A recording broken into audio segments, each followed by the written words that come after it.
Good afternoon. I am Mary Krogan, Provost and Executive Vice Chancellor for UC Davis, and it is my pleasure to welcome you to the third event in the 2020-2021 season of the UC Davis Forums on the Public University and the Social Good.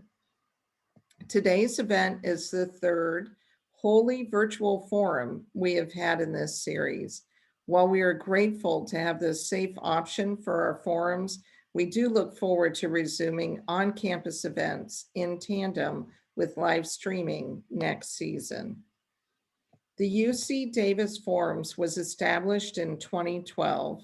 Each academic year, it presents about a half dozen lectures by experts from a range of disciplines. The series is unique in its purpose. It seeks to promote informed and thoughtful dialogue among members of the campus community and the public on the following subjects: the major challenges facing the public university, ways of responding to those challenges, and how the public university is evolving, with an ultimate goal of helping to produce a public university that will best serve society and individuals. This series poses the following question: what should and can the public university be in the 21st century? In our preceding 8 seasons, under past provost and EBC Ralph Hexter, the UC Davis Forums has presented distinguished speakers on a wide range of topics pertaining to the public university and the social good. These have included educational access and affordability, sexism and racism in the academy, and the relationship between academic mission and neoliberal metrics of success, among many other topics. We are currently exploring the possibility of holding one more forum this season, to be held in spring quarter. So look for upcoming information on this, along with descriptions and videos of past events on the series website, which is forums, plural, .ucdavis.edu. This afternoon, we are delighted to welcome Vanessa Dennen, Professor of Instructional Systems and Learning Technologies at Florida State University. The title of her talk is Pedagogy After the Pandemic: What Happens Next in Higher Education? We are very privileged to hear from Dr. Dennen today for 2 reasons.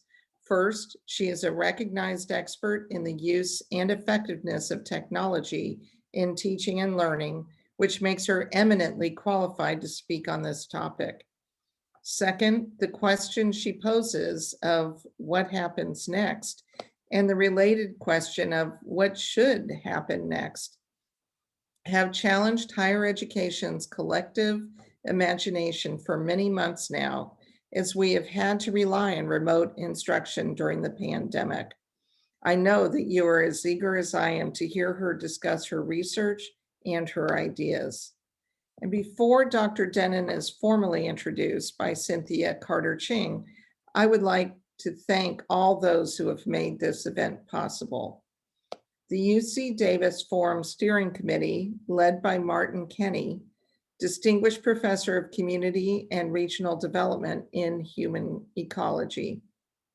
2 campus entities that have joined the Office of the Provost in sponsoring this event: the School of Education and the Community and Regional Development Program in the Department of Human Ecology, as well as all of you in our audience for making time in your busy schedule to participate today via Zoom. And with greatest appreciation to Dr. Dennen herself for sharing your knowledge and insights in what I know will be an enlightening and highly pertinent talk. Now it is my pleasure to yield the podium to Cynthia Carter-Ching, our Interim Vice Provost and Dean of Undergraduate Education, who will introduce Dr. Dennen. Cynthia? Thank you, Mary, and welcome again, everyone. It is my absolute pleasure to introduce our speaker to you today. Like Mary said, Dr. Dennen is Professor of Instructional Systems and Learning Technologies in the College of Education at Florida State University. She's also the editor-in-chief of the scholarly journal, The Internet and Higher Education, and the author of 3 books and over 100 journal articles on learning with technology. Her research focuses broadly on how learners interact and make meaning via technological mediation in online learning, social media, etc. And specific to our interests here today, on how teaching with technology in higher education can create meaningful, robust, rigorous, and successful learning. I've known Vanessa for exactly 20 years, since we were both junior scholars and I was interviewing for a job where she was already on the faculty. Since this is International Women's Day, it's worth noting that being a young woman in educational technology back then was not exactly easy. Yet here we are. Back then, we didn't end up being department colleagues, though, because I got a different job and she left the university soon afterwards. But we stayed in touch, connecting at conferences, on social media, etc. I've been following her work for a long time. And I read some of her recent writing in preparation for helping my colleagues in the School of Education transition to remote instruction last spring. So when Mary asked me to think about someone who would help us think through pedagogy after the pandemic, I knew it had to be Vanessa. Before I turn the event over to her, though, I'd like to set the stage just a little bit. So today, March 8th, 2021, marks almost exactly 1 year since the start of emergency remote instruction at UC Davis due to the COVID-19 pandemic. Like many of you, this week last year, I taught my last in-person seminar, went to my last campus event. It was the MA Symposium for our teacher credential program. And I left my favorite water bottle in my office and couldn't retrieve it for 3 months. I really thought I was prepared for this, though. Before coming to UC Davis, I was at the University of Illinois, which is a campus that has pretty much been a pioneer in online teaching and learning. So, this time last year, I didn't freak out.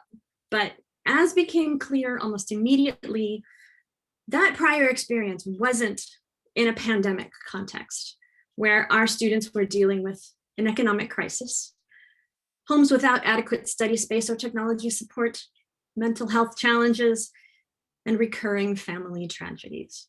So all that, as it turned out, wasn't a whole lot like this.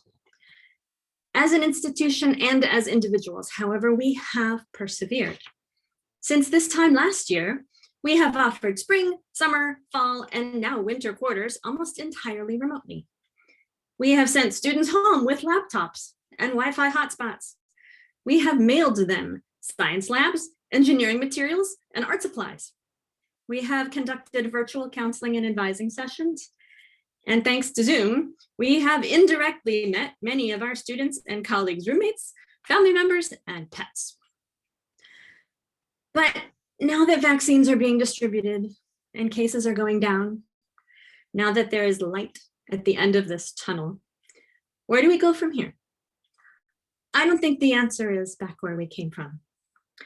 I learned last week at a UC Vice Provost meeting that system-wide, in the academic year prior to COVID-19, there were 146,494 courses offered across all 10 campuses, and only about 1,200 of them were offered entirely online. So that's less than 1%. UC as a whole, let alone UC Davis, has been previously very conservative about online teaching and learning.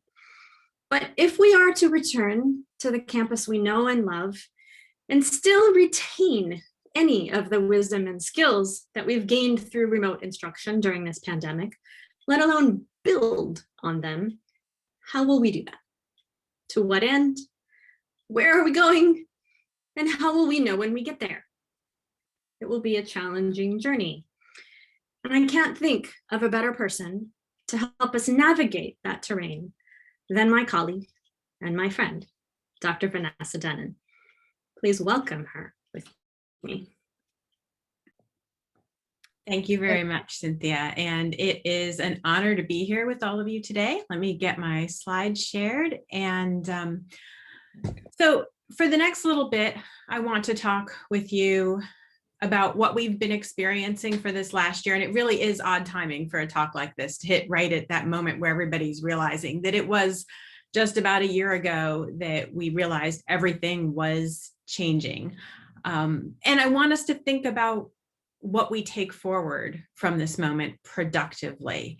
And that requires a little bit of investigation, a little bit of adopting a certain philosophy of what it really means to teach. And maybe that it's not so much about where we're at when we're teaching, but what we do when we're teaching and how we can transition all of these things and these lessons learned across modalities. I probably have as many questions for you as anything else today, a lot that I'd like to prompt you to think about. And as I share my approach and my experience through research and years of practice with pedagogy in online settings, as well as campus settings, I mean, I teach back and forth all the time. I have no preference, actually. I find that I usually have a term of teaching all online, and then I'm like, oh, get me back in the classroom. And then I usually have one where I'm split half and half, and that's okay, but I'm itching to get back online again. It just goes around. Whichever one I don't have is the one that I want at the moment. It's just different. I wanted to start out today by sharing a little bit with you about my own history with distance learning. And I call it distance learning here because the first little bit on there is not actually online learning. When I was in high school, I took a correspondence course, like by mail with stamps and envelopes, something that I think that our students today just couldn't even fathom doing. But that was the option that was available to me. I didn't take that because I wanted to be a distance learner. I took that class. It was a geography class. I was growing up in Canada, and there was a requirement that you take a class in Canada Studies. I didn't take it the year that it was offered by my high school because I wanted to take French and music, and apparently you're not supposed to take both of those. But I did, so I had to make up a credit. You might see it says 1986 to 1988. I remember this very intense period as I was about to graduate in 88 that I had to finish that course and was not very motivated to finish that course. And I bring that in because I think that's a prime example of what a lot of people experience when they're pushed into distance learning or online learning, and it's not what they want. It's not what they signed up for, that they were motivated to do. But it didn't take very long before I found myself pulled into the online world. So in 1993, as a new graduate student, I got my first university email account and learned how to upload FTP my files and send them back and forth with my faculty members. I did a master's thesis from afar. I didn't consider it distance learning, but sure enough, it was tying into some early versions of it. By 98, I was teaching and learning in hybrid courses as a doctoral student. In 99, I was fully online asynchronous. A decade later, teaching fully online synchronous as well. And now it's like all over the place. When the pandemic hit, I was actually teaching a class on campus, but I also had a student who was in South Korea who stayed up super late to join us. So I had him with a meeting owl sitting on the middle of the conference room table, connected through Zoom and projected on the big projector. And we had this massive technology thing going on in the classroom. And some of the students would, when they were sick, not come in. And in the 2 weeks prior to closing down for the pandemic, I had students who did not want to come in because they didn't feel safe and they asked to join the class that way. So for me at this point, anything goes. But with all of that, what I've come to realize and what I've really adopted as my approach to pedagogy is what I call people first, content second, and technology third. I like to start talks with this because when people hear that I'm going to be talking about online learning, learning with technology, I think they think that I'm going to be a technology evangelist. And I'd say that I'm probably anything but. I mean, I love my technology, but only when it works for me. And that's the most important part. And when it works for me is when it is seamlessly connecting me with the people who I want to connect with and the content that I want to connect with. But other times it's frustrating and it just causes a lot of problems. And the more technology I use, the more room that there is for error. And I still get nervous when I do talks like this because my Wi-Fi Comcast loves to go in and out. It may happen. I hope not. But the people, we always have to start with the people in the classroom. So that's the beginning part of my philosophy of teaching. You know, who am I teaching? How do I get to know these people? Why are they here? What do they want to learn? Are they ready to learn right now? Are there barriers that are going to keep them from learning? I feel like until I've established a rapport, and I'm sure this resonates with all of you, right? Until you really know your students, you see their faces, you get that acknowledgement from them that they hear you, they see you, they know what's happening. It doesn't feel like anything else is going to go quite right. Then we have the content, right? We can plan the content. We know what our learning objectives are. We know what fits into the curriculum, but we also have to grapple with the people still, right? What do they already know? What else is there that they need to learn? Then we also have questions like, where does the content that we're teaching exist already? How do we connect up our students with this effectively? It's not just a technology problem. You remember when there's one copy of the book that you want in the library, and then you worry about, do you put it on reserves and can everybody access it, and all sorts of issues that we have to think about with that. And it's very low tech at that point. And technology comes third because it's important to support communication and interaction. It supports content delivery. It should support practice and feedback and assessment, but it's not the main event. We don't want people to be thinking about the technology. We want the technology to do it all for us. And that's what I want everybody to keep in mind. You can have very low technology. Oh, now it's telling me my internet connection is unstable. Great, this happens all the time. Hopefully it's not that bad. But you can go very low tech and have a very positive learning experience because you've connected with the people and you've brought them the content. Or you can have all the bells and whistles in the world, but if you fail to connect with the people in your classroom, it falls flat. And we see that happening time and again. That is something that is borne out in the research. More technology is not necessarily better. I think pre-pandemic, what we had, what most of us wanted was engaged students. And if we were going to use technology, we were going to use it more in this collaborative sense to bring us together. Maybe it enhances our experience while we're all together. And the pandemic really threw us for a loop, especially those of us who were used to being predominantly in the face-to-face classroom, right? And like, here's what we got. Except this guy is way too happy, isn't he? In fact, I had to include him because I just thought, look, he is way too happy. This is what people try to sell us. I'm like, online learning, it's going to be great, right? No, it's not like that all the time. There are moments when it can be great, but really what we got, what a lot of us felt we got was something more like this, just a sea of the Brady Bunch sitting on our screens. We got what is called in the literature transactional distance. So means that we feel removed from everybody when we're having interactions with them.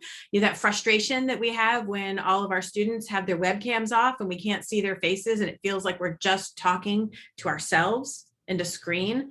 That's the transactional distance that we're feeling there. I just had bandwidth problems a moment ago, webcam problems, a learning curve that has nothing to do with the course content for us and for our students, right? And a whole lot of distraction, which sometimes is heartwarming. I had a student who had a dog the other day. He was coming in, it was a tiny, tiny dog, but coming in really, really big in front of her head, and everybody laughed, and that was great. But sometimes the distraction is really great, and it takes away from everything that we're trying to focus on. It disrupts learning. So that's not great. We got a lot of not great stuff that we didn't want to deal with in the midst of the pandemic. And I want to make this distinction now between online and emergency remote teaching. I think it is really important that we keep the terminology separate, because online learning, the stuff I've been telling you that I've been doing for 20 years, it's very planned. And it's very much about people opting into that experience. It's not at all about saying, oh, whoops, what we had isn't going to work right now, and let's all move over to another format and try to figure out all of this stuff at once. I watched on my campus where when they had programs to help people teach online, they would start 1 semester, 2 semesters in advance with designing and developing the course, getting all the materials there, preparing everybody for using all the technology that they're going to use. Not just spring break, which at least is what we got here at Florida State. We were sent home, and then it was like, guess what? You come back from spring break, this is what you're doing. So emergency remote is, it's an emergency and we're just dealing with it however we can. Now I'm going to summarize 20 years of online learning research and practice for you in what I think will be 20 seconds or less, because these are the main points that you need to know, right? The research shows that online learning can be just as effective in terms of meeting learning outcomes as face-to-face. We can teach just about anything effectively online. It's been done. But, and this is where the important caveats come in, successful online learners are typically those people who've decided that online learning is the right option for them because they have challenges due to time, due to geography. Some people just prefer it that way, whatever, but it's that opt-in again thing. And what that has meant is that online and campus learner populations have been different. I always pose this one to people like, who among you has or will soon have or has had in the past an 18-year-old who, is college bound, will be, was college bound?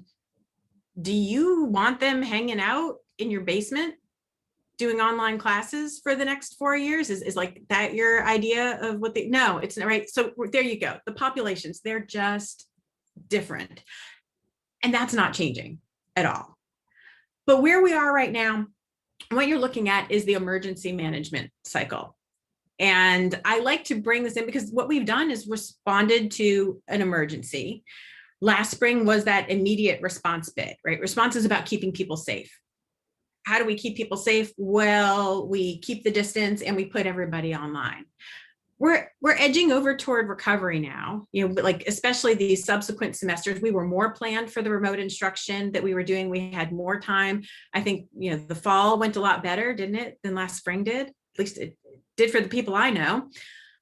Things have smoothed out a lot now, but we're still looking forward to getting back to, I don't want to say that word, normal,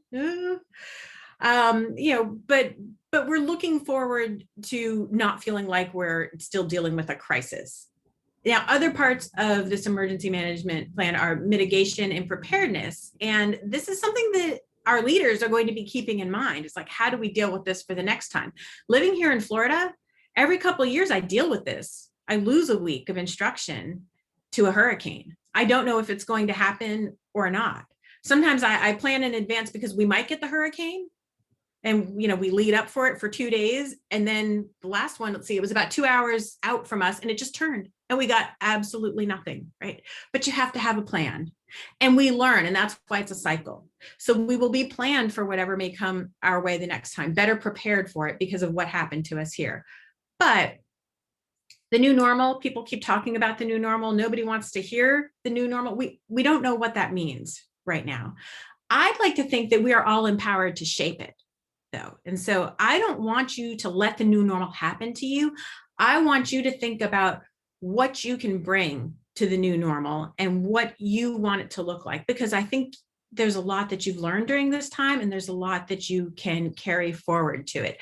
And this is something that we have seen happen time and again with people who have shifted from teaching on campus to having proper online learning experiences and online teaching experiences. The people who have had that time to say, I do want to try teaching online, and they plan the course and they get all the instructional support for it. And then usually what happens when they go back to their face-to-face classroom, whether or not they personally have enjoyed teaching online, because it certainly isn't for everybody, but what we found has happened is that they still bring back some of the practices that they have learned in teaching online. They may have learned some things. Oh, at my campus alone, I'm waiting to see what happens with this, because when we went into the pandemic, 10% of our faculty did not use Canvas, which is our learning management system.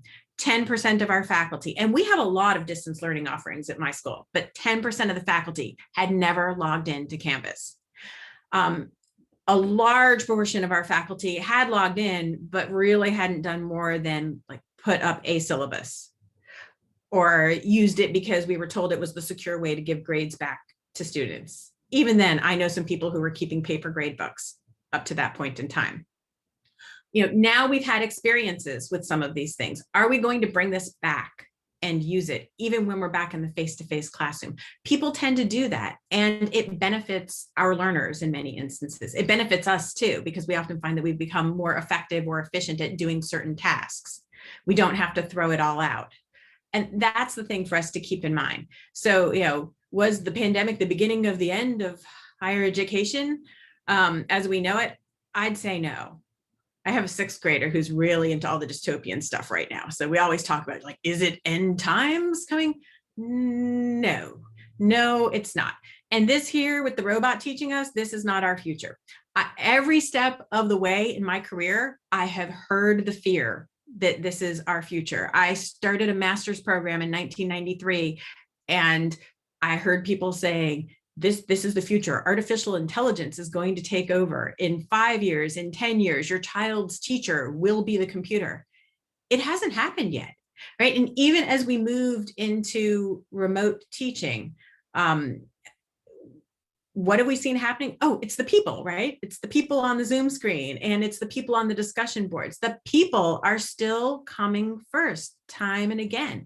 It's not satisfying to interact with the computer, and the computer is not sophisticated enough. And anybody who has tried to return something on Amazon and talk to the annoying chatbot on there knows that this is not a satisfying experience. So we are too important to be replaced by the technology. But we can use the technology that we have selectively to benefit us. And that's the important part. So what I want us to do right now is what's called a hot wash. Right? I'm going back to the emergency management cycle. I've done a lot of training work with government and military and emergency management. So I learned all about this stuff. And they do what's called a hot wash. The term actually comes from the Army, where after firing weapons, they would actually wash them quickly in hot water to get some of the residue off to try to make it not as bad later. So the idea behind a hot wash is, as you're coming out of this situation, you start to debrief it and examine it and figure out what's going on and what are the lessons that we have learned from all of this. What do we want to do in the future, and what do we not want to do? Now, I think it's really important to not be all Pollyanna-ish about this time and to acknowledge that we've had some challenges. So let's take a moment, think about this. There are too many of us to all chat and interact, but take a moment and think to yourself about the challenges that you've experienced in the last year, how you feel about them, and even how you feel right now. So this is a pretty difficult moment too, coming up on a year of all of this. In preparation for talking tonight, I've been talking to the people around me about this just to see what they shared as their challenges. And the themes that I keep hearing is, I've been overwhelmed by work. So much technology, policy changes. So even someone like me who had been comfortable with the modality and the technology, I feel like I have had policy whiplash at my university because the rules of everything have changed and we don't know, we're planning this way for next semester, but that way for it at the same time, and 5 million things going on. So many tasks, so many emails. It just feels like no matter what you do, you're not going to get the work done. Right? Then there's being overwhelmed by life, right? Work is a part of the life. But at the same time, there are the people around us who maybe have been affected by the economy and are having other kinds of work problems. You've got kids at home with you, it's challenging. If you're sandwiched and you're taking care of parents, it's difficult. You're worried about illness, people who are ill. The whole political scene has been a mess. That was the last thing we needed on top of the pandemic, right? It was to have a contentious election and a lot of other stuff going on. People are overwhelmed. I've had people say to me oh, well, I bet it was pretty easy for you teaching through this time because you just kept on going with the online classes you had planned and the things you were doing. And actually, no, this is where I sat. I felt like being the emotional sponge. I was listening to other people. I was trying to validate their problems and help them find a path forward. Because if I personally was doing okay, then my job was to help other people. There was a lot of help to be done in that last year. It's been hard. I think we can acknowledge that. But it doesn't mean that everything that's happened in the last year is something that we throw away and we go back to the way that it was before. And I don't think we can. I think we've all changed in a lot of ways. So we'll take another moment and think on the last year in a different way. What did you learn? What was successful? If you were a helper, who did you help? Where are your connections? How do you feel about all this? When I think of the last year, I feel exhausted, and then I feel really proud that I was able to help a lot of people. So it's conflicting, but there are some good things that happen. And I reached out and I built my network in some new ways, and that was good. And hey, I learned some new technology things in the last year too. I got some things organized and streamlined, and I'm going to carry that forward with me as well. So there's a lot there. Our questions then moving forward are we going to save it or are we going to delete it? And this is where we have the power. We have the power for this individually, but we also, I think, have the power on our own campuses. And I've heard people, even around my campus, saying, oh, now we're all going to be pushed into online learning, aren't we? And I don't think we are. In fact, I think now that more of us have had this experience, we have an opportunity to have a greater voice about what these things should look like on our campuses and what the policy should be, because we understand it much better now. I have for years had people say to me, oh, it's really easy online learning, right? Aren't you so lucky? Like, you don't even have to show up to the classroom. You can sit home and eat bonbons all day long. And I'm thinking, oh, wow. Now people know how exhausting the email is, right? Because that's what I'm always relieved about when I get back to a semester of campus-based teaching, is my volume of email goes way down. My students hold it until they show up until class, as opposed to emailing me on Saturday night at 11 o'clock. And then when I haven't answered by Sunday morning at 9, they emailed me again and again at 10, and it just keeps going. Yeah, so but we have power here. So technology, what have we learned? I think a lot of us have learned some new tools, and some of those tools will be useful to us moving forward. So we should think about the ways that they will be useful to us. Or like I was saying with Canvas, or your learning management system, it may have been familiar before, but you may not have pushed quite as hard into what it was capable of doing for you. Maybe you have learned those things. Maybe it's not you, maybe it's your colleagues who have learned some of these new things, but now is a great time for sharing and bringing together those tips and tricks. And maybe it isn't exactly this moment. It might be 6 months from now when things settle down even a little bit more, or a year from now. But there's a lot in that knowledge that we have gained individually and what we can do with bringing it together collectively.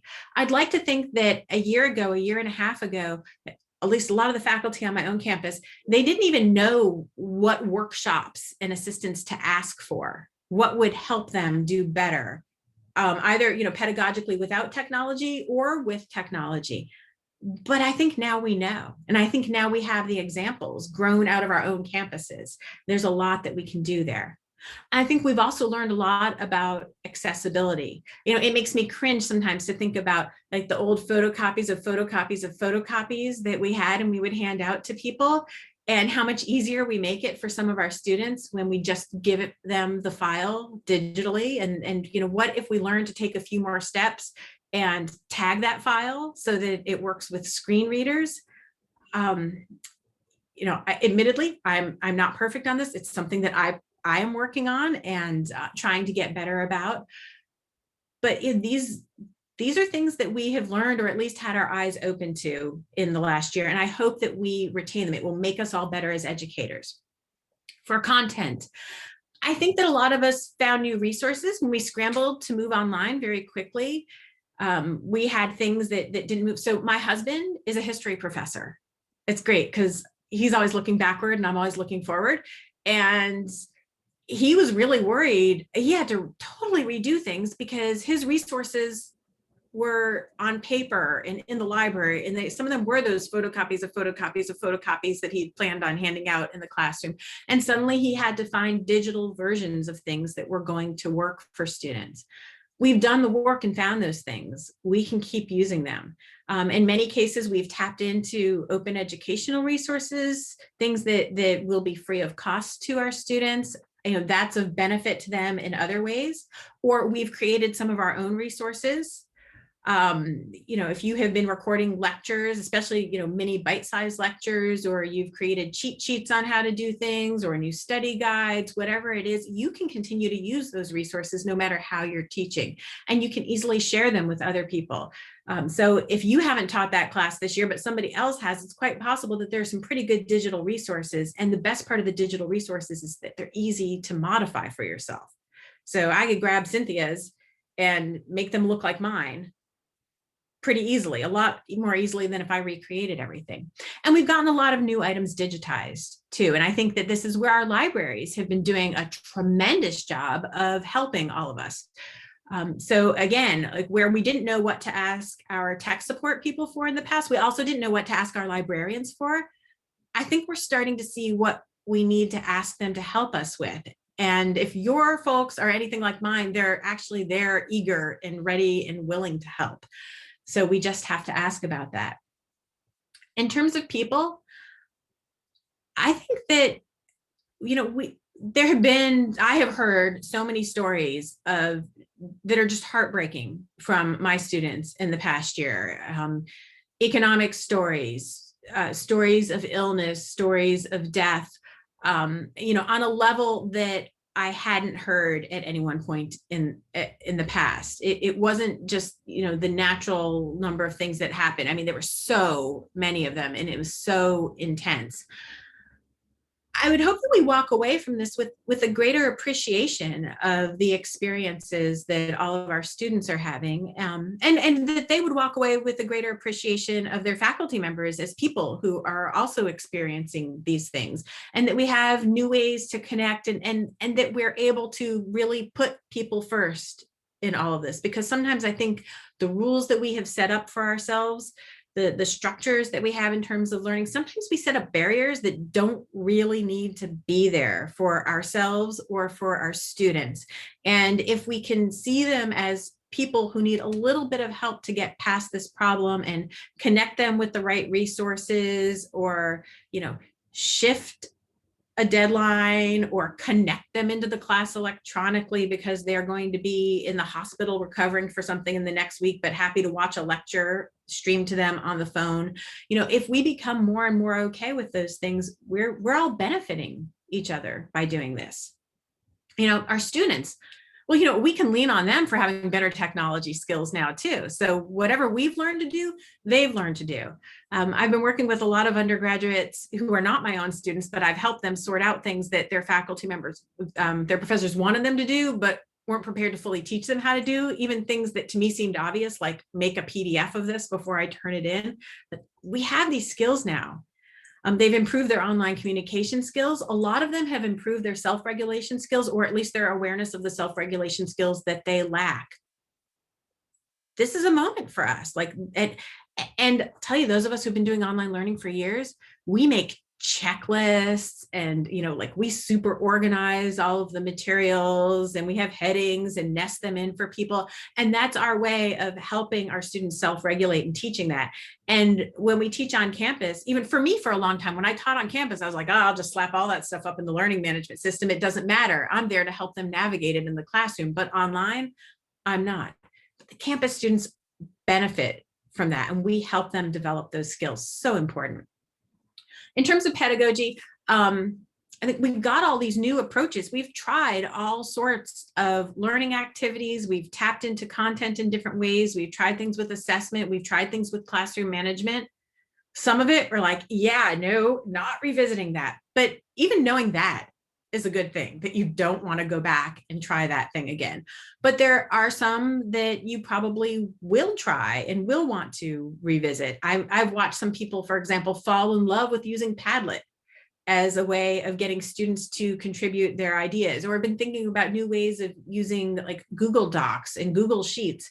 And again, getting students to contribute more actively to classes. I think some of us have found that we have content or activities that we like to do that work really well in this environment, and some that we think like, wow, it's such a challenge for me to figure out how to do this that I don't want to do it. Even that's a good thing. And I think about, so my campus, every year they come around and they say, don't cancel class when you go to conferences, bring in the alcohol educators. I was like, that's not really real. I know, they're like, just don't cancel class, bring in some other programming, and they always offer up the alcohol educators. But how about dipping into this toolbox and using some of the stuff that you've learned how to do with your students online and giving them a meaningful activity? So you can go to travel and do whatever it is that you need to do that week and keep your students moving along. We've learned these kinds of things. We can plan our classes around that. If you've already figured out and organized your materials in Canvas, well, great, because now you can copy it right over for the next time you teach on campus. What I mentioned before about if you have a student who for whatever reason can't be there, they don't have to fall behind and climb to get back. Everybody's comfortable with Zooming now. we can just connect them on in. It's really easy to do. You can probably find somebody in the class who's willing to help out with that and just put in a phone, which everybody's got in their pocket, and prop somebody up there so they're more or less joining the class that day. So here's a question we all face now. What are you going to do when you hit the fork in the road and this ends? Are you going to return to 2019? Which is probably not really an option for you. Okay. You're going to peek through the tines of that fork there and wait until everybody else just drags you through it because you're trying to be in 2019? Or are you going to say, oh, okay, let's get rid of the bad stuff of 2020, 21, and let's just take the wisdom and skills that we gained and move ahead. And that's my hope for all of higher education, that's where we go, because I think that once we shake off all of the difficult stuff, that we can actually do what we were doing in 2019 so much better. We have had a trauma, but we have learned in that trauma, and we shouldn't forget what we have learned, which means that our next steps are these choices we have to make. And I would put them this way, like toss, right? I can't go back to that, which is fine. I think it worked, but it wasn't perfect yet, is our revise pile. I feel kind of like Marie Kondo or something here with this stuff, right? What are we going to keep because we like it and it worked? It sparks joy, right? And what sparks so much joy that we actually want to share it with other people. And I haven't talked too much about the sharing yet, but sharing in this digital environment is so important. It's sharing with our local colleagues who might teach the same class that we do, or teach and want to do similar kinds of activities that we do, but also much more broadly. I've joined professional groups for, like counselor education this year, and talked to groups of counselor educators who are all across the country, and watched as they have developed ways of sharing the materials that they're using to teach the same classes across multiple campuses, and not have to recreate the wheel. That's such a wonderful thing. So if you feel like you've done something well, that sharing part is something that you want to hold on to. So, again, where are we here? We're at recovery. We're starting to come out of recovery now, where we see the light at the end of the tunnel, and we really do have some decisions to make, not just about like, what's it going to look like when we think about proactively what we want to do to mitigate hitting the crisis of March of last year, which was a crisis when you're not really prepared for this. And then so that if we start to see things coming in the future, that we can be better prepared for them. So as I wrap up this part of just me talking, I wanted to tie it together with 10 thoughts that I'd like to frame our future with. And I've categorized them. My first set of thoughts are thoughts about online learning. And this is one of those things where, I've been researching this, I've been teaching this way for more than 2 decades now, and mostly like the rest of the university doesn't care. And I have felt like that person who goes under the radar and nobody cares about any of this. I have been the most popular person this year.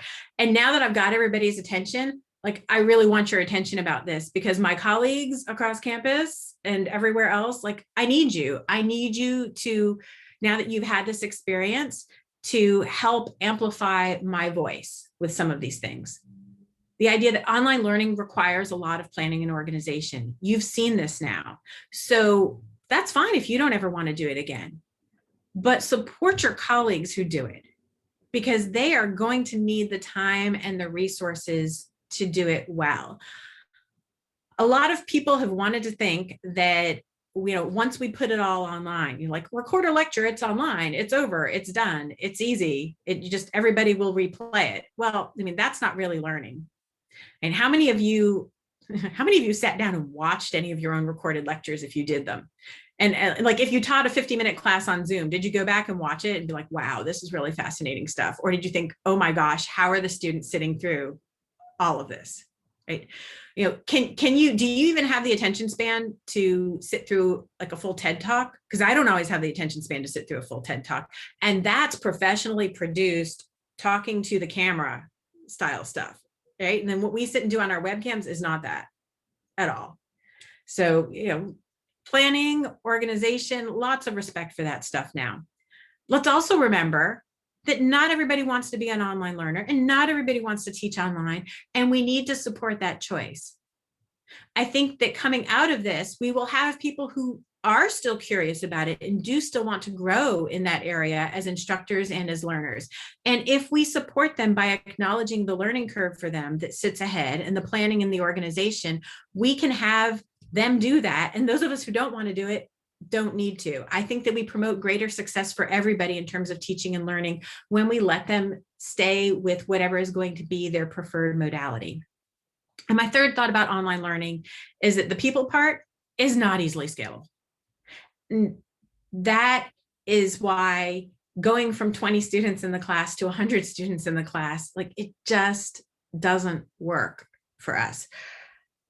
We need to be vocal as faculty members to say we can't have that happen, or that if we do, we have to seriously change the way that we're teaching. We need to go to just recorded lectures and automated multiple choice tests, because all of our time is going to be spent resetting things in the system and dealing with student emails. And we're not going to have the time to really interact with students around the content, which is a shame, because that's the real joy for me of online teaching, is being on that discussion board and typing back and forth with my students. And we're not really going to have the time to assess what they've done. And then, do we like what we're doing pedagogically? Because we may not. We've just like dropped out the people part of it, and it's all about the content and the technology, and it's not so good anymore. So this is where we all know now, so we can start to be vocal about it and try to shape the way that this happens on our campuses.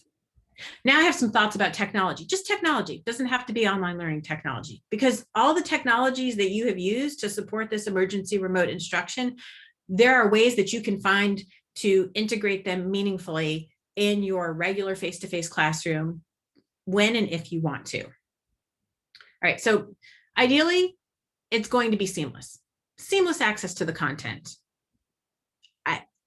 As soon as people start thinking about the technology, the game is over. If you're using technology that what you've experienced this year is people new to it, need some time to learn it, then you need to just introduce the technology first and give people time to learn it, and then move on to integrating the content. In terms of, there's a whole area of research called cognitive load theory. It's basically, how much can I juggle in my brain at once? And I cannot juggle all of that stuff in my brain. So if I'm just trying to figure out how to push the buttons to get through to the people in content, then I'm not learning. I'm learning how to use the system, and I'm stressed. And then that stress also takes up some of my cognitive load, because I start going through these dialogues about like, oh, I'm falling behind. Oh, I'm not going to be successful at all of this. So, the people who are really successful at this leave time for learning all of the new technologies. I think it's important that we remember that technology can be leveraged to improve access to learning. And so even though I know that there hasn't been a lot of online learning happening on your campus, and I'm on one that has fully online degrees, although it's not our mainstay, but an interesting thing has happened for us through having these online classes is we've started to serve our campus population with them as well. So we have had students who would not otherwise be able to take advantage of study abroad options because they were going to miss the opportunity to take a class that their major required that was a campus-based class. But as soon as that class is offered online, suddenly we've opened up a new opportunity to them. Or we have students who are working multiple jobs in some cases where they don't have a lot of say in terms of scheduling flexibility, because that's how they manage to pay their rent and eat and pay their tuition. And, they struggle with coming up with a full schedule of classes on campus and being there. I mean, if you look at the students' schedules sometimes, right, it's like an hour here, then I'm off for 2 hours. Now I've got another hour here. And then how do you schedule work around that? You don't. But for them, if they can take 3 classes or 4 classes on campus and then take the last 1 or 2 online, you've suddenly given them a whole bunch of flexibility and they're able to better succeed. It helps them with access. Now, the flip part of this is, once we're doing some things online, we say, it's anytime, anywhere, but we should never think that that's every time, everywhere. And I've seen people be so stressed out this year because, my instructor set the deadline for my assignment as Sunday or Saturday night at 10 p.m. And of course, to a student that says, I should be working on it, it's Saturday night at 8 p.m. and 9 p.m. So I will turn it in at 9:59 p.m. And that's a self-regulation skill they haven't figured out yet. Like, I mean, I get it. Like, yes, you could do it early and you could turn it in Friday at 5. But we need to be careful that we're not encroaching too much, or that we're not using the technology to make our students do more and spend more time than they would have in the face-to-face classroom. Sometimes we need to scale back or reconfigure that stuff. So content. Accessibility. Accessibility matters so much. Tied in with that is the idea of universal design. And these are the things that benefit everyone. And if you don't know too much about that yet, I guarantee you there are people on your campus who do know a lot about it. And if you just ask, you can get connected up to them. They will show you, they will help you how to make everything in your course more accessible. And it is a push. It does take an initial effort, although once you learn how to do these things, it kind of becomes second nature and you don't have to think so hard about it anymore. And long-term, students benefit. I mean, I am trying to make that big conversion myself. And I will tell you that in the past, I would kind of hold my breath, and every time, once in a while, I would get the student who had a hearing impairment, and then I needed to have transcripts to all of the videos. And once I started doing that, I realized all the international students really benefit from having the transcripts to the videos anyway. And just doing it proactively means that I don't have to scramble with any of these things. I can start the term confident, knowing that I'm ready for whatever's going to come my way. Okay, by sharing resources, we avoid recreating the wheel. This is great. And if you don't know about the world of open educational resources, or OER, that's another thing to ask about. Because there is a world of things that people have created out there, not just like videos, lesson ideas, study guides, but like whole textbooks that you can then edit. Like the copyright is there, it's open, and they allow you to take it and reconfigure it and edit it and share it with your students at no cost, or only at the cost of printing if your students want to do a print on demand thing. So now you're saving them money too. Like there are such tremendous benefits to all of that. And then, our students spend a lot of time looking up things online, even things that we tell them not to. You may have had the experience before where students in your class all start answering a question on a test in a bizarre way, in the same bizarre way, and you start inquiring about it. And then they point you to some website that says something that's really weird about the content and that isn't quite right at all. But you find out that the students, we'll go back to number 8 there, didn't buy the textbook because the textbook was too expensive, right? So they didn't have access to the learning materials. So instead they started looking things up online, but they didn't want to say that that's what they were doing, at least not to their professor. So the professor doesn't know that all these misconceptions abound. When we ask our learners to share with us what they found, and we provide the spaces, and technology can help us have those spaces, we get insights into what they're finding. Sometimes we find great things that we want to use ourselves when we teach in the future. Sometimes we find the things that are promoting misconceptions, and then we have the opportunity to correct those misconceptions or have our students help correct them. It becomes a teachable moment. It's a really wonderful thing. So again, we can engage in this crowdsourcing, have our learners find and share these relevant online resources, and we all can benefit from that. And my last thought, my 10th thought, this is the most important one of all. Okay, so the educators and the students are the ones who are bringing value to the classroom. Don't forget it. Don't let the content take over. Don't let the technology take over. Own it. Go out and argue every bit of it every time you need to for why people are important in this equation. And remember that we control the content and we control the technology, and we want to make it work for us. We don't work for it. So come back to where I started with the idea of people first, content second, and technology third. And I hope I've given you a framing and some ideas about what you might do moving forward. And I'm happy to discuss and answer any questions with you now. Thank you, Vanessa, so much. I wrote down at least a dozen things that I then need to look up and get more information about and strategies to try in my own teaching. So in order to, now I'm going to moderate question and answer with Vanessa. So you can do this one of 2 ways. You can send your question to me via direct message in the chat. You can post your message in the chat, although, depending on how many questions we get, I will probably be judicious in which ones I'm actually going to ask Vanessa to answer. But you can be thinking of questions. Mary was, on the spot and put one in, right, right as we were ending. And I actually told Vanessa that she was going to get this question. So it's interesting that it comes from her mouth. But it's been a major sort of controversy and conversation on campus. And we certainly aren't the only institution to have struggled with this issue. What kinds of recommendations do you have regarding examinations, proctoring? What kinds of, because I think in the shift to emergency remote instruction, we had to struggle with how to do exams as well, in addition to struggling with how to do teaching. And not all of the solutions that we came up with were wonderful for either instructors or students. So what kinds of best practices, suggestions, et cetera, do you have around that?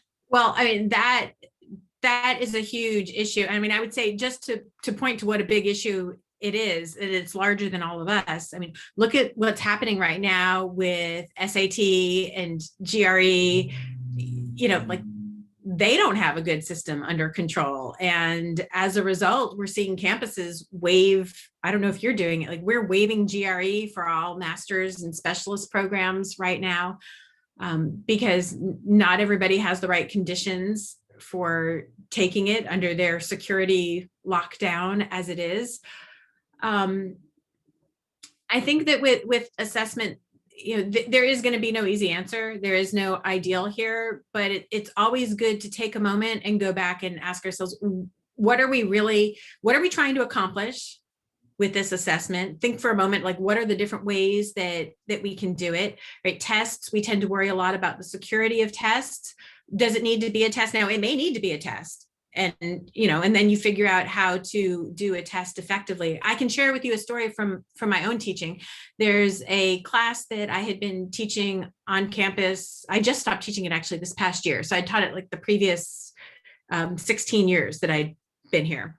And I started teaching it online maybe 10 years ago. So I've had all these years of like teaching it parallel. And it has a midterm in it. And the midterm is a number of objective style items and a few essay questions at the end. At one point in time, it got a little messy with my campus students. I had a bunch of international students, and they were asking if they could have dictionaries or electronic dictionaries to help them out. And I'm like, yeah, okay. But then other people worried about, like, were they going to be cheating on that? And then somebody said, can we have open textbook? Well, it's a pretty comprehensive test. And I realized that if you didn't know how to, what terms you were looking for, if you hadn't done the reading previously, you weren't going to do well. I'd have enough experience giving this test that the people who I knew hadn't been keeping up with readings from week to week and who hadn't done the self-check quizzes that I'd been putting online for them, they never did well on this test. So I tried it one term. I said, sure, bring your book. Bring your notes, open book, open notes, but it's in my classroom time and I'm sitting here watching you. You can't talk to anybody. My grade distribution didn't change. And then there was the term that I had to go out of town and in the middle of the campus version of it. And I was trying to figure out, can I get somebody to proctor it? What was I going to do? And then there were some other students who were also going to a conference, and finally I was like, you know what? Okay, fine. You're going to do it online. You've got it timed, use your notes, whatever. My grade distribution didn't really change. The only thing I saw was that a couple of my A minuses tilted over to the A side. And what I think happened with that is that those were the students who hit a question or two and they're like, I just can't remember the term, but they knew exactly where to look. So they found the thing. They knew it. They just didn't have it there to immediately retrieve it that day. And that didn't bother me in the least. I was getting as many C's as I ever have. And this is with graduate students, mind you. Okay. So I'm still getting C's from the graduate students under these conditions. I know that these elaborate schemes can happen with people, saving the questions and back channeling and posting them everywhere. But I think that as soon as we start approaching assessments from the punitive perspective, we've already lost the battle.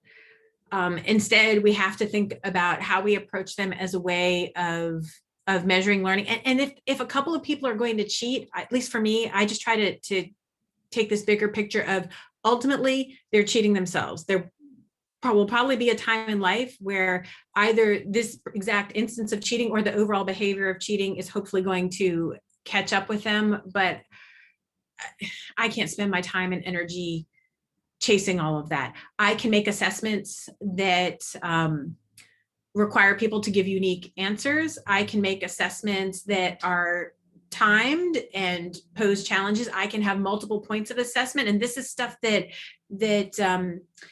instructional designers have been recommending that we do for years, that we not just rely on one kind of assessment in our classroom, that we not always do it the same way. And you know, that's, you would see the surprises, right? Like the kid who couldn't write a paper that passed the class suddenly getting a 99 on the test, then there's a problem. And then we can investigate that. But otherwise, I would say that, you know, the technology is going to be imperfect. You got to figure out where you stand with this stuff in terms of comfort and design the best assessment you can, use the tools that are there to help you. But you know, don't use them to the point where we don't become human anymore, where our students are stressed out and in tears. That doesn't help anybody. All right, thank you. All right, I got another question, which is there an online teaching and learning theoretical framework that you would recommend? Like if somebody wanted to go and read more about all of this, what would you suggest? Oh goodness, there's a lot of good stuff to read. I would say there's not just one framework that I would send people off to read, but I would actually say some of the earlier stuff that came out of even like the journal that I edit, the Internet in Higher Education, which these days focuses on empirical reports of research on often some, you know, fairly narrow little pedagogical strategies, but a decade ago was providing a lot more like rich descriptive work about what happened in different types of online classes. And I think that some of that would be what's really effective to read. There's some early work on the roles of the online instructor that started with Zane Burge's work. And I think that's really useful to read because it makes us think about, so the roles then, right, there's pedagogical, but there's also administrative or managerial, social and technological. And it makes us think about all of the things that our students are looking to us to help manage for them. The TPAC framework, which is you often see applied into K-12 environments, is another one that's pretty useful. The acronym stands for technological, pedagogical, and content knowledge. And the idea is that it's at the points, if you start to Venn diagram them, if it's at the points where all of those types of knowledge overlap for the instructor, that they become effective. So you could have perfect content knowledge, but if you don't have that content knowledge overlapping with pedagogical knowledge and overlapping with technological knowledge, you're not going to be as successful as of an instructor with that. There's something that's called the community of inquiry model. Although that one I would say is almost over discussed and overused. So everybody says they're using it, but they're really not. And it breaks down what we're trying to do in terms of different types of presence that we might have. So a social presence, a cognitive presence, and a teaching presence. And there's a lot of separate literature from that talks about social presence in the classroom, which goes with this whole idea of people first and having a real identity, because this is something I research and write about a lot, that when we don't perceive a real person on the other side, it's difficult for us to connect, and then we tend to not persist quite as much in learning. There's also work that's been done on sense of community. So how do we develop an overall sense of community within a course setting so that the students are also comfortable with each other? And that's important because learning is vulnerable, right? Like when you sit in a face-to-face classroom and you ask a question, and people look around uncomfortably. We all know at this point to sit through that uncomfortable silence until somebody finally speaks. But part of that is about that vulnerability and worrying, what if I get it wrong? What if everybody else thinks I'm stupid? What if they think I'm strange for the things that I'm saying, especially in the early weeks of a class? When we get to the later weeks and people start to know each other, especially in a small class, you find that people jump into the conversation more naturally because we've developed a sense of community. But there are different things that we do in an online setting to develop that sense of community. So all of these things, which really are touching on more of the human side of it, those are the ones that I think are the important parts to tap into if you want to explore some more. Excellent. Thanks, Vanessa. All right. I'm going to ask my question at this point because I don't have a whole slew of questions coming through in the chat. Please feel free to keep sending those. But so my question is that one of the things that this pandemic has forced upon us is really external, completely non-pedagogical kinds of constraints as to what we offer online and what are the, very limited sorts of things we can offer on campus, right? So basically we're using public health and safety criteria to make these decisions. But moving forward, and we may still be doing a bit of that in the fall, we'll see.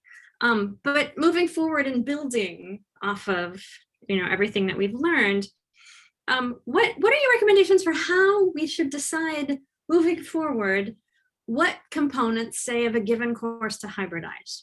What's in person, what's online? How do you combine those things for the optimal sort of, learning environment? And what determines how those decisions get made? Okay, that's a great question. And one of the things that I try to push in particular is that people think about class size and student voice. When, if you're an instructor teaching, let's say you've only got 30 students in your class. As an instructor teaching 30 students, you probably feel like you get to know each of your students fairly well, at least, most of them, and you can have a class session and be talking, and it feels like everybody's talking. It's, easy and comfortable. It's not like having a 50-minute class with 100 students where you just know that not everybody can talk. But if you actually study that, and research that's done in these classes tends to show that in practice, it's just a few students in the class who are doing most of the talking. It's just carrying it. And because we have these other visual cues, we see people nodding along, we know that they're paying attention. And so we feel good about it. But when we start to move certain activities online, we actually have the airspace to hear from everybody. So like if you think about the first week of a class, do you make that decision? Am I going to do course introductions or not?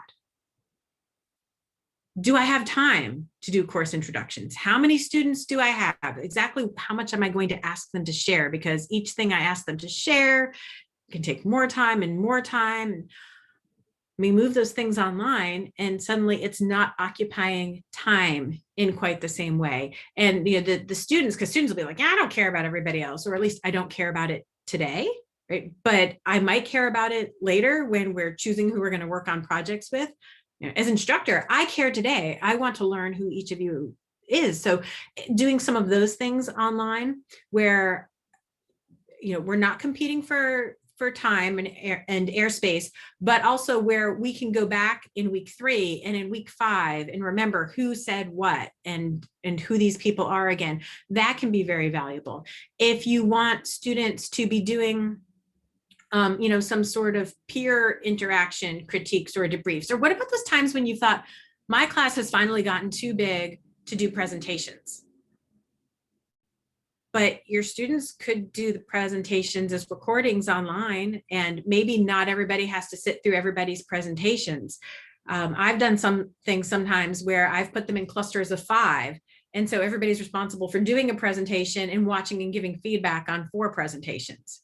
And, I'll set up a form to prompt the feedback. So they really are going to give the feedback on all of those presentations and give them a point for it, right? So you can check off that they really did it or or they didn't do it.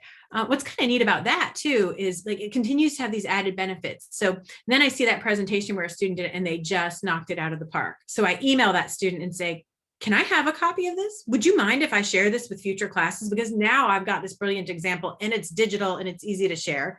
And usually they're so flattered and they're like, yes, of course you can keep this and share this. So, I go on and use that. That actually ties into something I didn't talk about today, but it's sort of connected in with the open educational resource movement, is this idea of getting into open pedagogy and reusable, renewable assessments, where we ask our students to do assessments for us that are, not just tests or papers with an audience of one, us, right? And like, then what happens to it? Nothing. And there actually is research that shows, by the way, that students do a better job. It always makes me a little bit sad.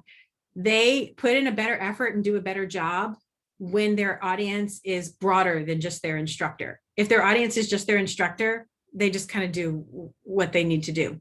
So this idea with the renewable assessments is that we push our students to take what they have learned in the class and then produce something with it that will help inform others or solve a problem for others. That it does, not all student work is going to be great. So we don't have to have the promise that everything created in this class goes on and serves another purpose, but we can say, the top two, the top three, we're going to do this with it. Maybe they get showcased somewhere. Maybe they get shared somewhere more broadly. Maybe we set our students up, if it suits our class purpose, with a real world client or a potential real world client for something. Maybe they're making public service announcements on something. Maybe they're making a little widget of content that suits us for the next time we teach the class to present some of that content to our students. But, the best way, if you remember back to when you started teaching, the best way of knowing that you have really learned and owned that content is trying to teach it to someone else. And that poses some new challenges when we get into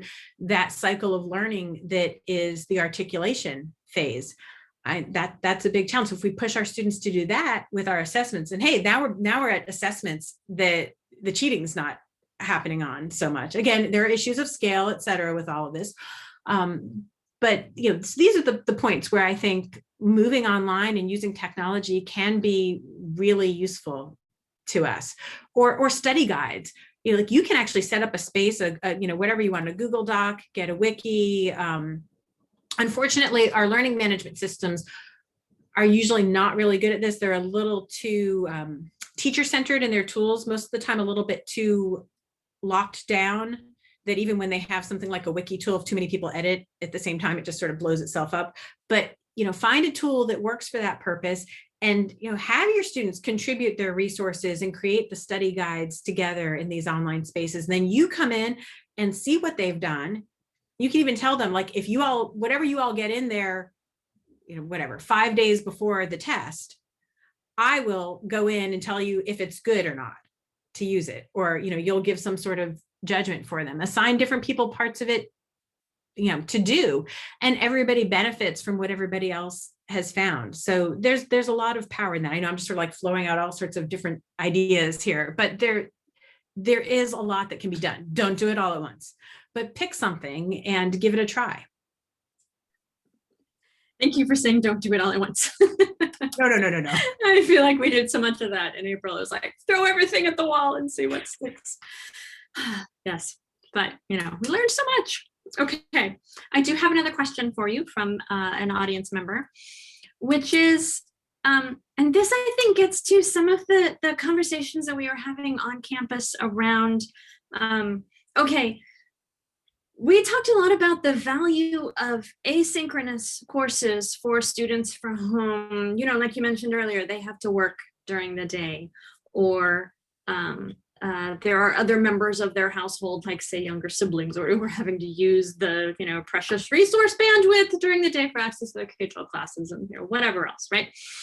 And so we talked a lot about the value of asynchronous, and at the same time, people really felt like students missed the synchronous interaction, right? For those who actually, had the access. And so the question is, what do you think is the fundamental difference between synchronous and asynchronous online approaches? And then secondly, in reference to your framework, which I love, can people first be accomplished asynchronously? And then I think the question is, if so, how? Oh, yes, people first can be accomplished asynchronously. And I should say that the majority of my own teaching and research in online learning has been asynchronous, because I am teaching people across time zones who have jobs and families and competing demands who could not be there in the classroom. Now, I think that some of what we've seen during this period of remote instruction and the boom of synchronous, which really has been the smaller part compared, in the world of online learning up at to this point in time, much less of it has been synchronous, because people have been trying to take advantage of that time flexibility. But I think why we have seen so much moving towards synchronous during this time has been, like, we're not going out as much. We're not seeing people as much. We've needed that human connection. We've needed, some sense of normalcy, not trying too many new things at once. Now, if we reframe that in terms of where we think we're going to be a year from now, I'm just going to throw out a year from now, probably the fall, but, let's a year, next March.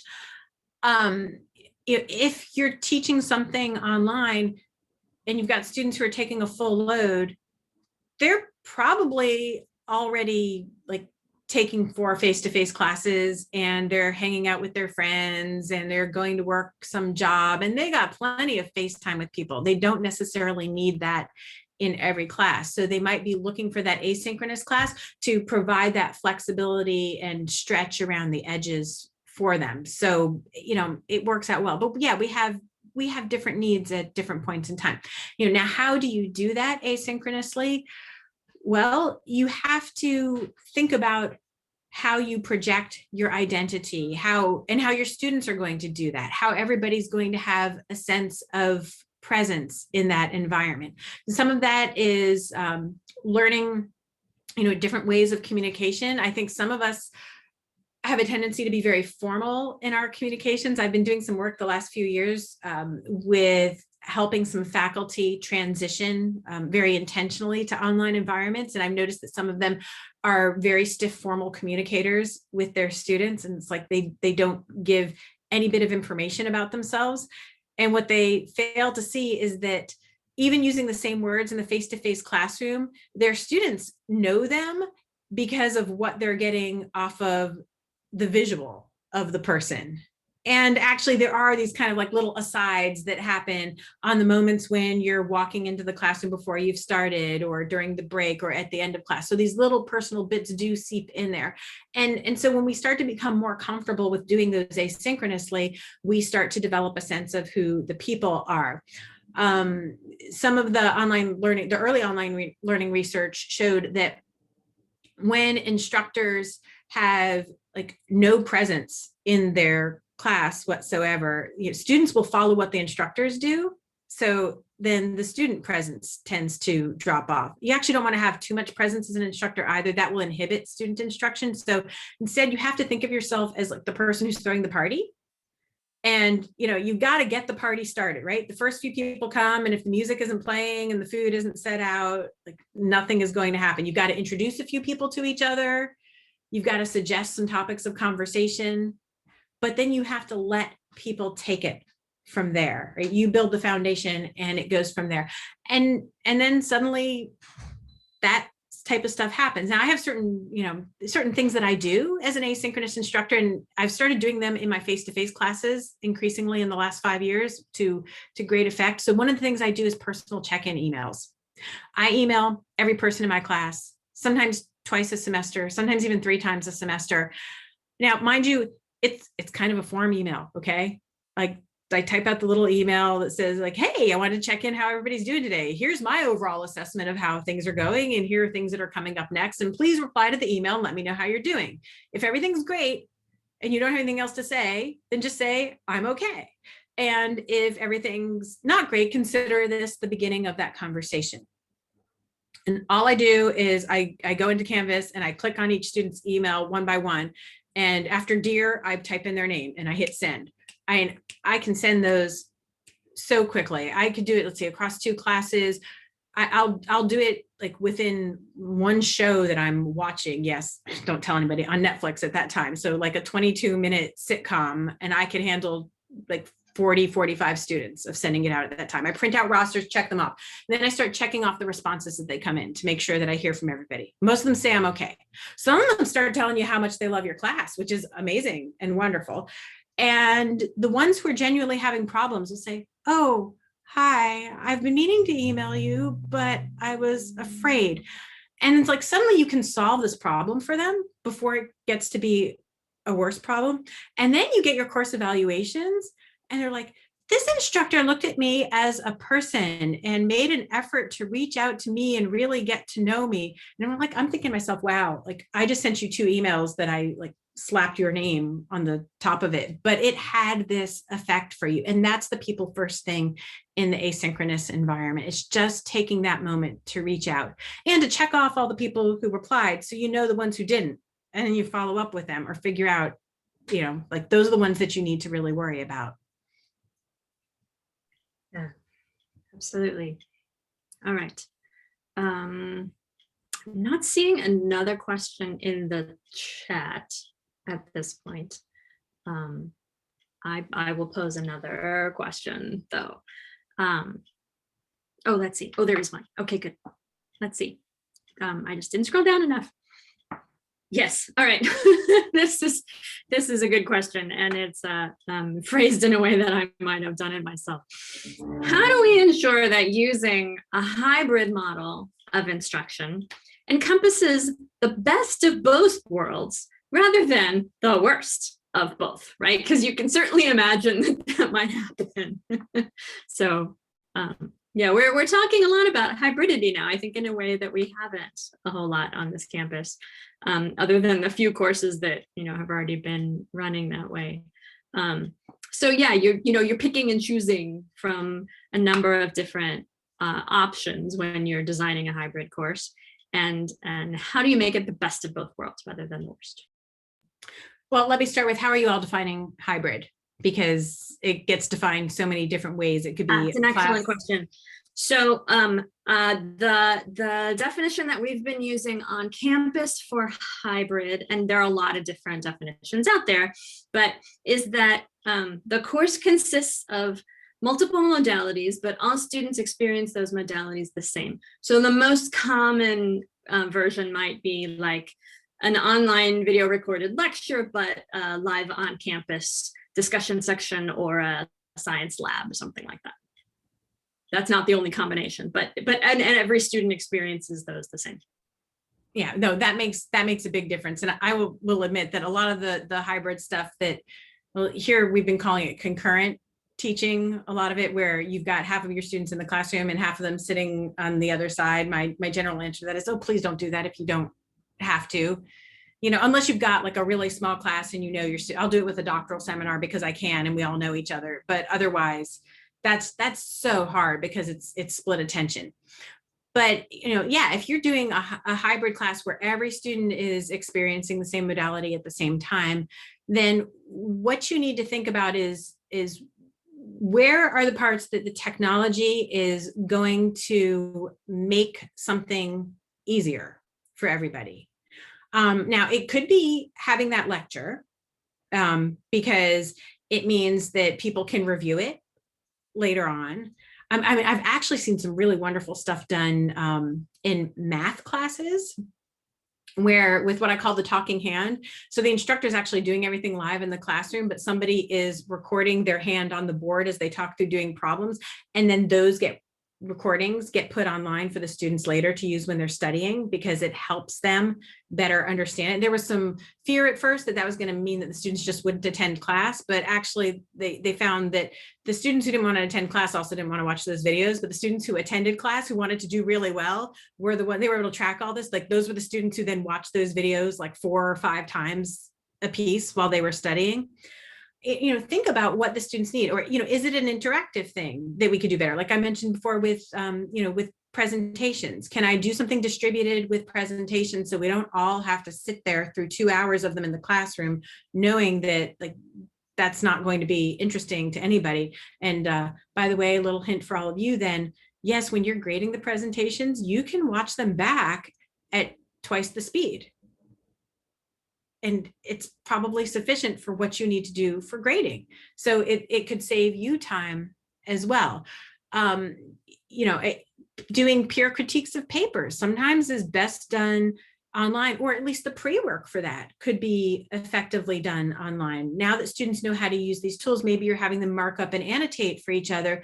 And so then when they get to the classroom, like it's like admission to class that day is that you have read and annotated the paper for somebody else. And then you can have a conversation about that. Or maybe the instructor, because one of the complaints students sometimes have at that point is that, well, I'm just hearing from a peer and I don't hear what the instructor has to say about anything. But if the students do that for each other digitally, the instructor then could be peeking in on all of it and might choose 3 or 4 of them when you get everybody together in the big class to then put up on the screen and talk through and point out things about them overall. So it gives you the opportunity to come in and be the layer on top of it when you're all there face to face. So it's really just a matter of thinking through all of the ways you could use technology with all of the content and learning activities that you want to facilitate in the course, and thinking of all the ways that you would do it when you were face to face, and allocating the time and effort accordingly. Use the technology where that's best, and use that classroom face-to-face time where that's best.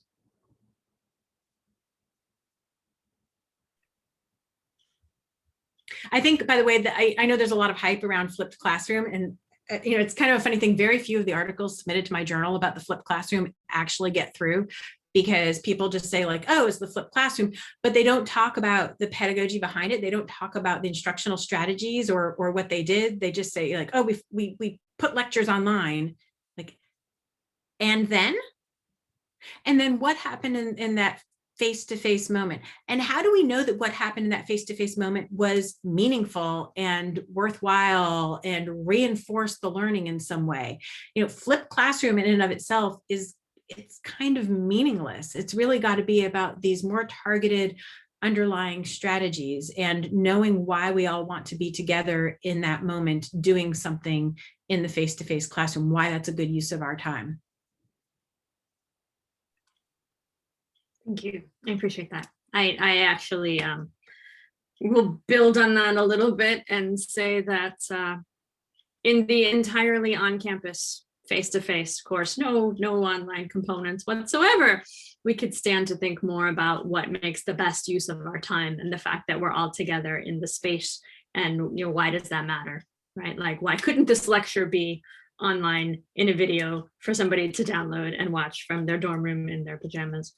I think now that we've been through this sort of forced experience of online learning, I'm hopeful that it will make us actually be a lot smarter about our face-to-face campus-based teaching as well.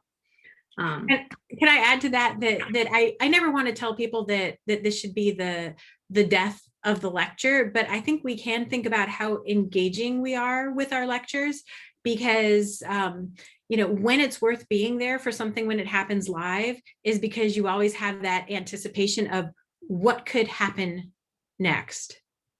But if you have the sense that somebody's getting up and quite literally reading to you from the 10 pieces of paper that they have in front of them and clicking through a predetermined set of slides, and that there is nothing of a surprise that could happen next, then it doesn't feel worth being there in that moment. I remember having some professors who gave the most brilliant lectures ever, and I wouldn't have wanted to miss a word of it. And I had others who were reading off of the 10 pages of paper that they had been using for the last 10 years, and it made such a difference. Absolutely. All right. Everyone, it is 4:30. Please join me in thanking Dr. Vanessa Dennen. You can use your little reactions button and give a virtual round of applause. One thing I find I really, really miss about campus events and doing it via Zoom is the fact that the applause is silent. So I always do this because at least it's visual, right? There's something about the thunderous applause, the noise, that is significant that we don't get in this environment. But thank you Thank you, Vanessa, for coming and sharing with us. And we're about to have this whole series of conversations about what next year will look like. And I hope that we remember everything that you brought to us. Thank you everyone for coming. Mary, do you want to say farewell? No, I just want to thank everyone as well. And in case you don't know, Vanessa, the chat room is filling up with thank yous and kind notes. So Cynthia can probably get that to you from Melissa as well. Yes, thank you all absolutely. for attending. Thank you, Vanessa, for a wonderful talk. And Cynthia, thanks for moderating and bringing Vanessa to us today. Greatly appreciated. All right. Take care, everyone. Thank you. Bye-bye. Have a nice evening.